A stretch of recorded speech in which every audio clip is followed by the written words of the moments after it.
Respond. బొత్సటి గారు మాట్లాడిన మాటలు ప్రతిసారి అవినీతి అవినీతి అని చెప్తున్నారు.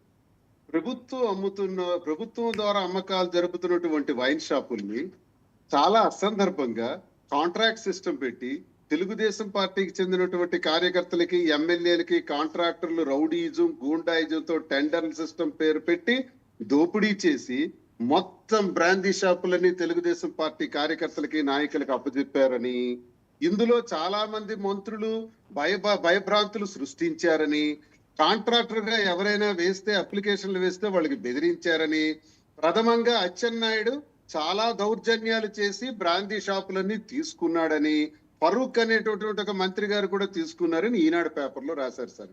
దానికి సమాధానం చెప్పాలి. నేను కౌన్సిల్లో ఈ ప్రశ్న స్పష్టంగా కౌన్సిల్లో పేపర్ చూపించి మరి అడిగాను. మద్యంలో దోపిడీ జరిగింది ఈ కూటమి ప్రభుత్వంలో. నెంబర్ 2, అవినీతి గురించి మాట్లాడారు ఇప్పుడు బొలిశెట్టి గారు. సార్, అవినీతి గురించి కూడా నేను ఒక మాట చెప్పాలి.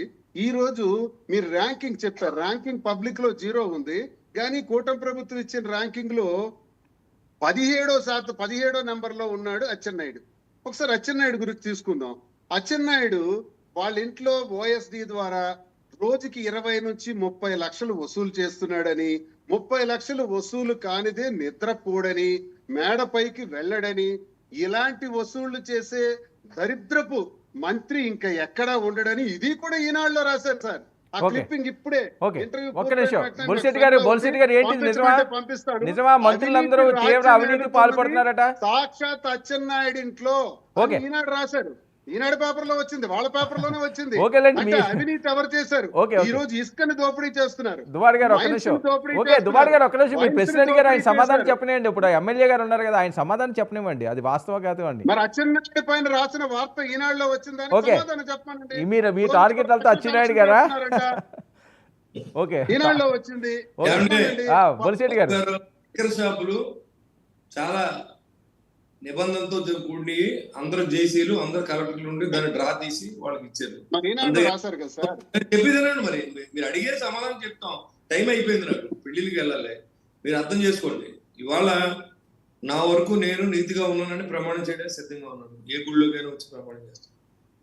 మా మంత్రుల సంగతి అంటారా, పేపర్లో చాలా రాస్తూ ఉంటారు, సాక్షిలో చాలా రాశారు, సాక్షి ఇప్పుడు మీకు అదే పేపర్లకి సమాధానం చెప్పాలి. మీ దగ్గర ఎవిడెన్స్ ఉంటే ప్రూవ్ చేయండి. ఖచ్చితంగా ఈ మంత్రులైనా ఎమ్మెల్యేనా శిక్షార్హులే. దీంట్లో ఎవరిని వదిలి ప్రసక్తి, కర్మ ఎవరిని వదలదు. ఇవాళ జగన్మోహన్ రెడ్డి వదిలిందా? లేకపోతే ఎవరిని వదులుతుంది? కర్మ ఎవరిని వదలదు. ఎవరైతే పొగరైతే మాట్లాడారో అందరూ తలదించి ఉన్నారు ఇవాళ. కాబట్టి నిజంగా మంత్రులు ఎవరు తప్పు చేసి ఉంటే ఖచ్చితంగా అనుభవిస్తారు ఎవరైనా. దీంట్లో ఏమి ఎవరిని భగవంతుడైన కూడా ఎవరిని వదలదు. మీకు ఎందుకు ఇచ్చారు ఈ పదవిని? 10 మందికి ఉపకారం చేయడానికి ప్రజలు మనం ఎన్నుకున్నారు తప్ప మీ కుటుంబ సభ్యులు కోటీశ్వర్లు అవడానికి ఇచ్చారని అనుకుంటే అది మీ కర్మ. కాబట్టి అది ఎవరు చేసారో తప్పే. అలాంటిది ఆధారం లేకుండా మనం ఎవరిని కూడా ఉంటే లిక్కర్ అంతా ఎవరు సప్లై చేశారు? బాబు శ్రీనివాసు, నీకు తెలియకపోతే ఊరుకో, అవన్నీ నీ మీద వేసుకో. నువ్వు ఏదైనా తప్పు చేసి ఉంటే నువ్వు అనిపిస్తావు. జగన్మోహన్ రెడ్డి తప్పు చేసుకుంటే నేను అనిపిస్తాను. నీ కర్మ నేనేం చేయలేను. లిక్కర్